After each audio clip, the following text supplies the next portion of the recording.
Thanks for watching County Report this week. I'm Susan Kennedy. We start this time with a new bill that would revise the county's 5-cent tax on disposable bags.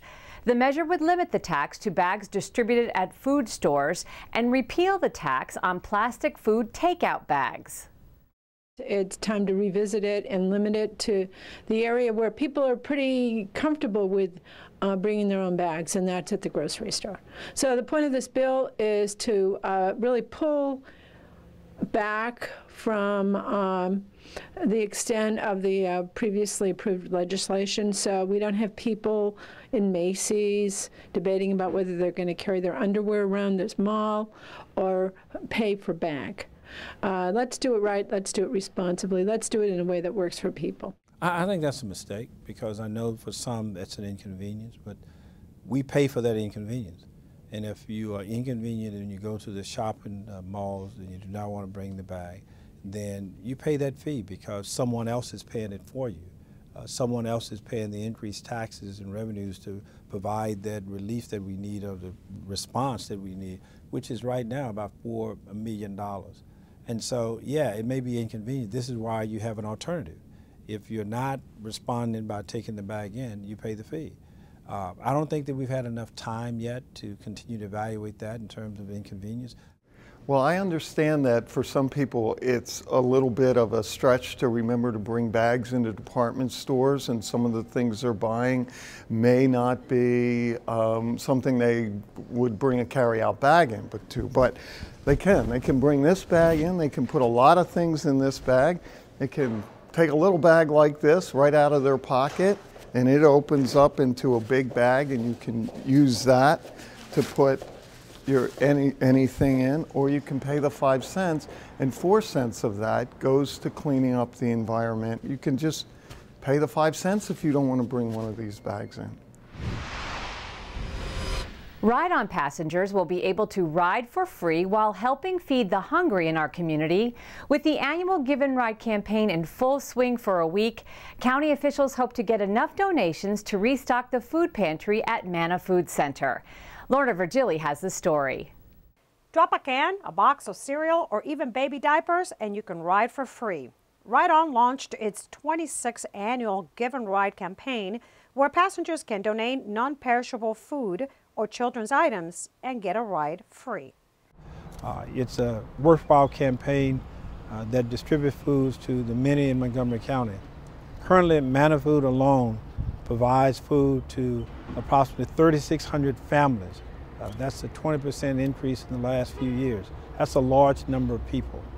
And so that need continues to grow. There are a number of things that they need, especially for young children, baby formula food, and a number of items associated with children. The program will be ongoing for 1 week, starting on April 28th and through May 4th. The donations will restock the pantry at Manna Food Center that feeds 3,600 families a month. And at this time of year, it's particularly needed because during these spring and summer months, we really are in desperate need of food. We have empty shelves inside, and it's just not a time of year that people are thinking hunger relief. They usually think about that in the fall. So this is an incredibly important time of year and an incredibly important food drive for us. Now, one donation will cover the fare, which is $1.80. If you need a ride back, you would need to bring a second donation. We normally have this once a year, and it's done at a time when the amount of food really needs the assistance. And this gets an individual onto the bus free of charge. And we have in our fleet about 360 buses, so that gives us a good number of buses to help in this particular drive. For those residents who do not ride the bus but will like to contribute, donations can be made year-round at Manna Food Center. In Gaithersburg, for County Report this week, I'm Lorna Virgili. The council is continuing its work sessions on the fiscal year 14 operating budget. This week, discussion in the Government Operations Committee on compensation and benefits. The executive's proposal calls for raises for county employees that start at close to 7%. County employees have not seen an increase in their wages in 3 years. We did look, of course, at all the concessions that the employees have made in the last 3 years. It's been really significant. We know the recurring savings from all those concessions are up to the tune of $159 million. So when we're looking at these particular compensation packages, we have to be mindful of that. We have to be mindful of the fact that we were able to save over $400 million in the last 3 years, and that there will be recurrent savings as we go through. So I do think that it's important to keep that in mind as we look at it, but of course sustainability and affordability is always the question, and we will be making the decision next Thursday.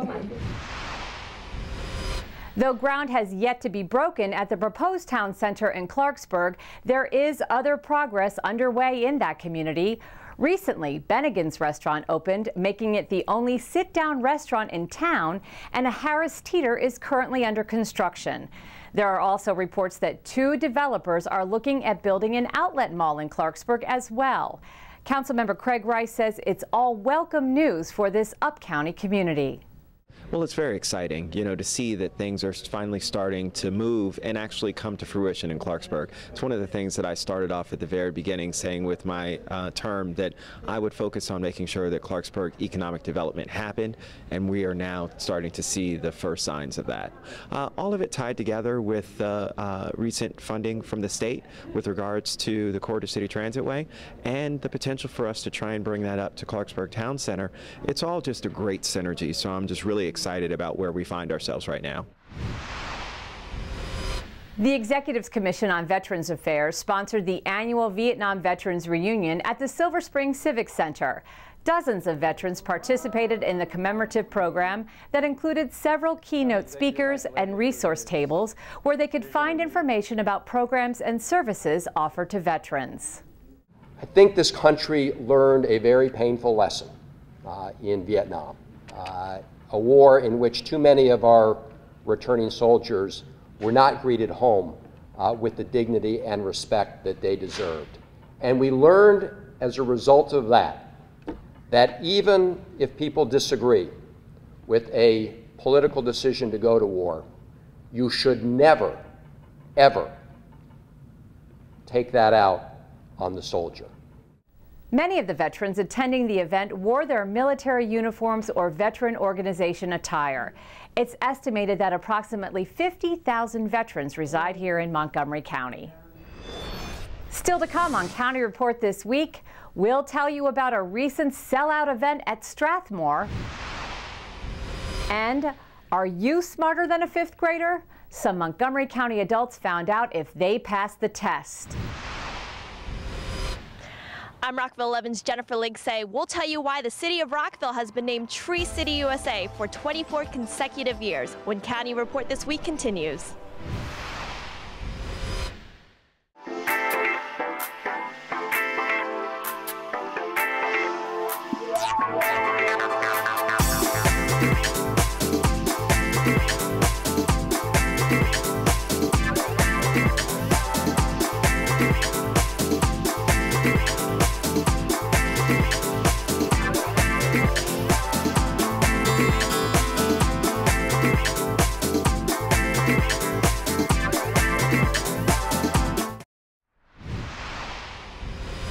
Welcome back to County Report this week. With the tragedy in Boston still fresh in our minds, Montgomery County Police want to encourage residents to report suspicious behavior to police. While there is no information that a direct security threat to Montgomery County exists, police want residents to remain vigilant. Officer Rebecca Innocenti is here to tell us more about the county's See Something, Say Something campaign. With the recent events in Boston, we're reminding residents that if you see something, say something. Call police immediately. Perhaps you see a suspicious package or you see someone acting suspiciously at an event. They don't seem to have a purpose and just seem out of place. Or you're observing an incident and you don't know what's going on, but something just doesn't seem right. Trust your instinct and call police. We'd rather respond and find that there is no threat to public safety than you hesitate, not call, and it's actually something that we need to be made aware of. We saw just how important important see something, say something was in the Boston incident when a Boston resident went out to his boat parked at his residence and noticed that something was wrong. He looked in the boat and saw a person who we now know is the second suspect in the Boston Marathon bombings. He called police immediately and they responded and took that subject into custody. So again, if you see something, say something and call police immediately. The Friends of the Library recently hosted the final literary luncheon of the season at the Strathmore Mansion, and the keynote author attracted a sold-out crowd. MyMC Media's Sonia Burke reports. Sonia? If you like mysteries, chances are you know author Martha Grimes. She's one of the most famous mystery writers in the world, and she lives right here in Montgomery County. I write in longhand, and I write with a fountain pen. And I also love ink. You should see my notebooks, a veritable rainbow of colors. That's just one of the many fun facts the mystery maven shared with readers at a sold-out literary luncheon at the Strathmore Mansion. Grimes is probably best known for her series about Scotland Yard detective Richard Jury, a series that draws its names from pubs. Where do I get the pub names? All right, that's about the extent of the research. Her witty sense of humor kept her readers smiling during the discussion, where they learned that she loves writing about children and that she's passionate about preventing animal abuse. Her readers said they thoroughly enjoyed the event. After hearing her this morning, she's a very interesting person as well. And I think her personality comes out in the books. The thing about her books is it doesn't matter what's going on in your life. When you start to read about Richard Jury or any other characters, you just go into that world for a little while. And it's fun and it's silly, and but it's also got that mystery that you're just trying to solve with him. Yeah, I love her books.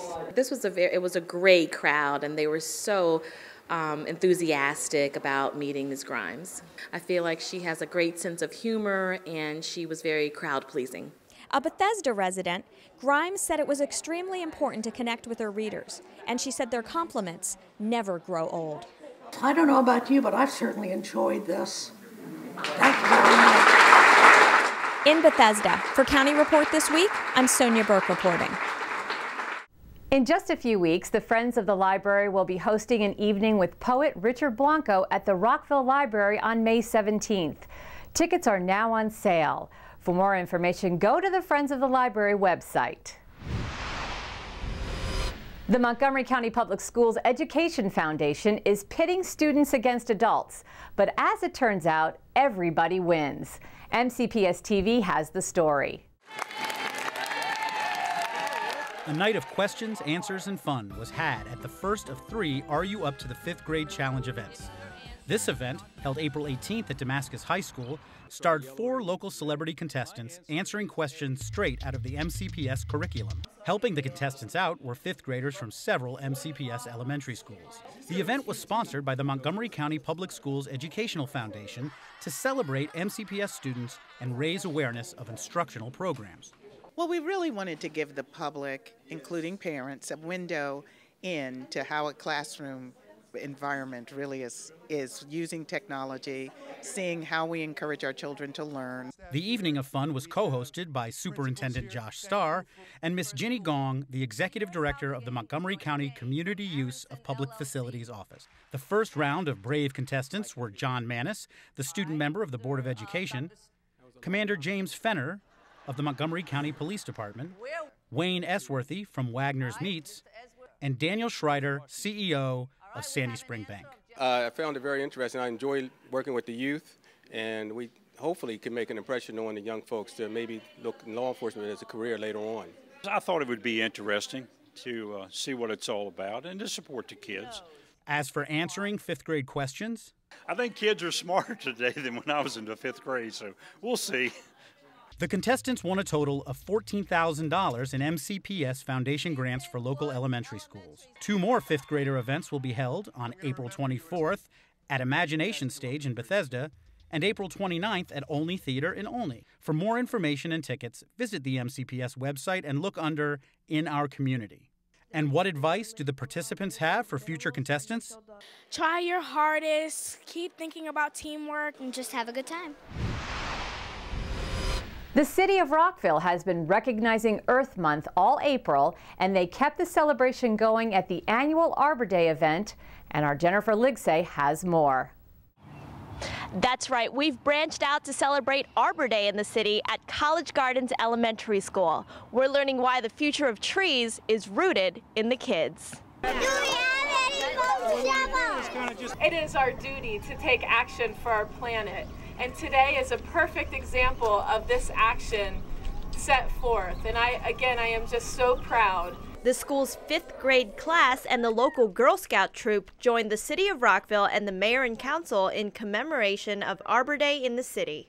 It's always important when you can do something for your community. It's always important when you have a way in which the community can be involved in the presentation, in the pride that comes from celebration.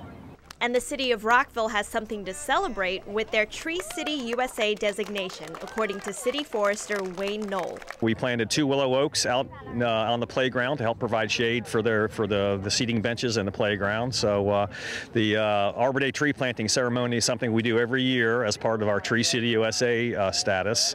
The title of Tree City USA is earned when a certain amount of city funds is allocated for tree maintenance and planting, a tree board is established, and an Arbor Day celebration and a tree planting ceremony is held. It reflects the work that we put into it. We really do. We plant a lot of trees. We have rules that very carefully control who can do what with their trees. And trees are something that actually comes up more in the city government than you would think. Rockville has always treasured its trees, and it's always been an environmental leader in the country, and I think this just is a continuation of all that. While the celebration of Arbor Day and the tree planting ceremony was an environmental effort, it was also educational. Yeah, we are educating our kids, and these kids will be able to watch these trees grow for years and years to come, hopefully, in their community. And it it'll teach them about why trees are important. They do so many wonderful things for our environment. If they can be aware of the benefits of trees and the benefits of taking care of the planet at this age, they will take that through the rest of their lives. For more on trees in the city, go online to rockvillemd.gov and search trees. For County Report This Week, I'm Jennifer Ligsay. When County Report This Week continues, a facelift for some local businesses earns them some recognition. And Montgomery County gives some residents the opportunity to go green while cleaning house. We'll be right back.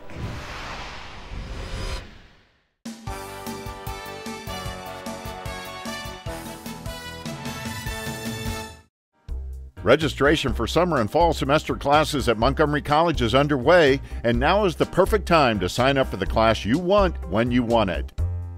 Check out the schedule and register at any of our 3 campuses or online anytime, 24 hours a day. Jamila Thalley, the co-captain of the MC Raptors women's basketball team, has been named to the NJCAA All-American Second Team. Thalley averaged over 12 points a game and almost 7 rebounds in leading the Raptors to a 24-8 record and a top 10 national ranking. MC has received a $100,000 grant from GlaxoSmithKline to create a biotechnology and biomanufacturing scholarship.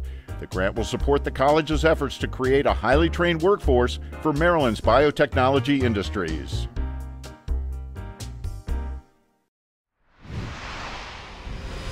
Welcome back. The Wheaton Redevelopment Advisory Committee has selected the winner of the first annual Revitalization Award. We paid a visit to this thriving example of how investing in your community can pay off. Not too long ago, this is what the shops on Amherst looked like. I took a picture of this restaurant from here. Today, the business property has a new fresh look and has been selected for Wheaton's first annual Revitalization Award. You really had no idea that this award was even out there. I had no idea, and I was really taken by surprise when I was called and told that we were one of the property owners that were being considered for this award. What's the most popular food dish that people tend to get? Like chicken wing. Chicken wing and the gelato chicken. Yeah, and you're known for your chicken wings, right? Yeah. The Wheaton Redevelopment Advisory Committee recognized Giorgazzo's property not only for the improved facade, but also because it enhances the community of Wheaton as a whole. As the county continues its efforts to revitalize the downtown, he believes Wheaton will be the place to be for a host of reasons. Affordability, the parking situation is so much easier than going to Bethesda, even Rockville, for instance. I know the metered parking ends at 6 o'clock, which is really nice, and there's public parking just within a block of this place and many of the restaurants locally. So people find it very easy to come and enjoy what Wheaton has to offer. Ruan Thai is one of the beneficiaries of the upgrades. So the restaurants see a lot of business on the weekends? Not just the weekends, during the day, lunch hour, in the evenings. We have lines out the door usually. That's terrific. It's been really a noticeable difference. Ruan Thai has been in Wheaton for 16 years and has no plans to relocate anytime soon. We had a lot of new customers too, actually, and I was surprised because we've been open for a really long time. And once they come, they keep coming back, so that's good too. Yeah, so you're going to stay put here? Yeah, we're going to stay here. We like it over here. The owners of Ruan Thai and Chris Giorgazzo say it was worth the investment. Absolutely, it was worth every penny. April is not only Earth Month, but it's a good time to clean house as well. The Montgomery County Division of Solid Waste Services offers a service for folks that is both environmentally friendly and secure. Well, today's a paper shredding event, a paper shredding and recycling collection event sponsored by the Montgomery County Division of Solid Waste Services. And what it is, basically, we're allowing residents of Montgomery County to bring their confidential papers for on-site shredding and recycling, such as tax receipts, medical records, anything that a resident might have that they don't feel comfortable with putting out for collection service. Instead, they can have it securely shredded on site, and then it will be recycled and turned into brand new materials. I've got hundreds and thousands of files. It's over the last 35 years. A lot of personal documents and some real estate documents that we've kept over the years, and this was a good opportunity to come out and get those boxes donated, clear up some space in the house. Identity theft and stuff that's going on these days, I think it gives you a sense of, comfort that the stuff is gone and, no problems with that. So I have a little shredder at home that wouldn't cut it for all 3 or 4 bins that I had. So found out about this through the county's website and recycling website, and me and my boy came up here and to drop it off, and I'm going to go and watch him shred it all for us. We have partnered with Montgomery County since 2000. We're the processing home of the county's curbside mixed paper recycling program. So we love being in the county because it's dual stream, and they want to maximize recycling and making sure that everything we process obviously comes back to market. So it's a very great relationship. Yeah. The on-site shredding and recycling services through these events are really just geared towards the single-family to our residential sector, single-family residents and residents of apartments and condominiums. We do encourage businesses to either work with a private collector for the on-site shredding for those sensitive documents, just because we are limited in terms of capacity during these 4-hour events. Office Paper Systems brings 2 trucks to the events, and they do fill up when we are busy. So if a business comes and they have lots of paper, it can definitely overwhelm us during these one-day events. Well, this is very nice. It's environmentally friendly. And it's just a good opportunity because in a lot of cases we've held on to boxes because we didn't know where to take them. But when you have a community-sponsored event like today, it's a good opportunity to get the stuff and do some spring cleaning. Convenient, it's free, and it looks like I can get everything done in one shot. Hey, sir! Thank you very much. Got it all. Couldn't be better. Up next, we have 2 stories about giving back to the community. First, some high school students who raise money in honor of a former classmate. And second, a group of unlikely folks who are working to beautify the Long Branch neighborhood. We'll be right back. Ride-on bus passengers can help needy families and ride free by donating canned or non-perishable food during our 26th annual Give and Ride Food Drive. Ride-on will collect donations from Sunday, April 28th through Saturday, May 4th. Food collection bags will be placed near the fare boxes on all Ride-on buses. In addition to non-perishable food, children's items are also needed.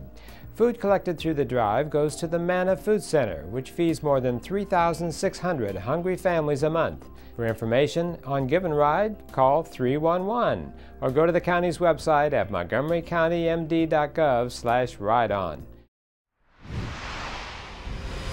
Welcome back to County Report. A group of students from Clarksburg High School were honored at this week's council session for their work to raise money to help in the fight against brain cancer. Councilmember Craig Rice recognized the group with a proclamation. So we raised $20,000 for the Childhood Brain Tumor Foundation, and it was this huge event, and it was a dance marathon, and everybody came, and it was a lock-in at the school, and everybody just stayed on their feet all night because everybody that is diagnosed with it doesn't get a chance, they don't rest, so we're not going to rest. The mural Flower Dreams was unveiled in the heart of the Long Branch neighborhood at the corner of Piney Branch and Flower Avenues. The Long Branch Flower Coalition, which is dedicated to beautifying Long Branch, expects the unveiling to represent the first of what is projected to be many future aesthetic enhancements planned for that area. A core group of 10 young male inmates contributed their efforts as a means of giving back to the community. Tacoma Park City TV has the story.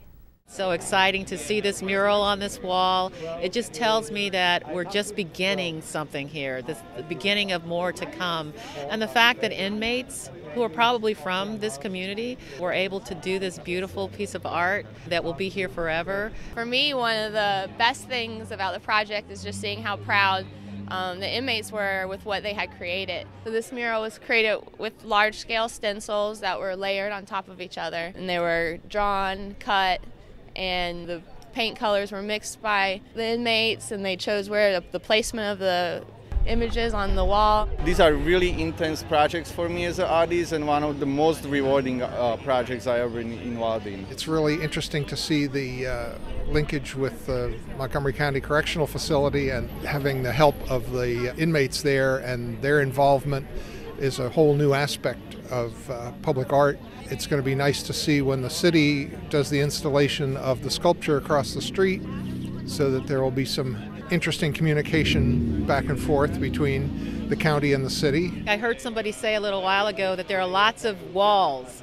that are just waiting for someone with talent to come and do something beautiful to it. And I think it really helps to build the community. It helps the business community sort of help to revitalize it. This just tells a story about this community that most people don't know about, that it comes together, it's vibrant, it's colorful, it's fun. And so I think that people should come by here walking or on their bicycles or in their cars to see this fabulous piece of art. And now it's time for our Pet of the Week with Kathy Stanhope. Hi, this is Kathy Stanhope with your Pet of the Week at the Montgomery County Humane Society. And this little box lady here is Mishka. She is several years old, and she is looking for a new home, and she is also modeling our new boxes that we have here at the shelter.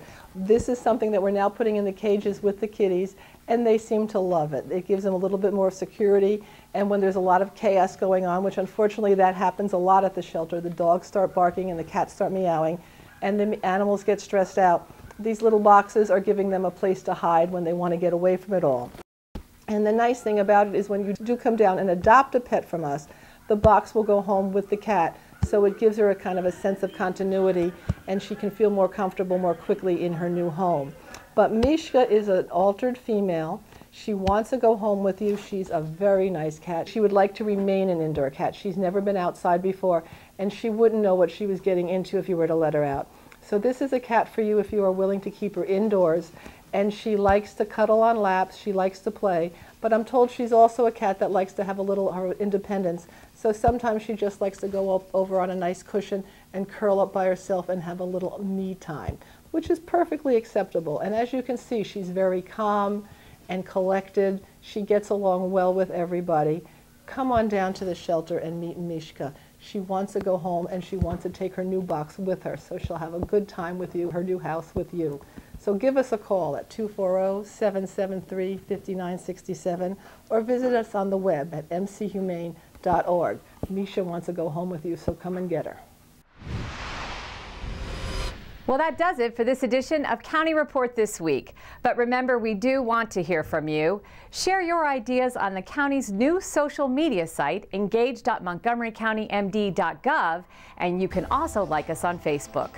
For County Cable Montgomery, I'm Susan Kennedy. Have a great week.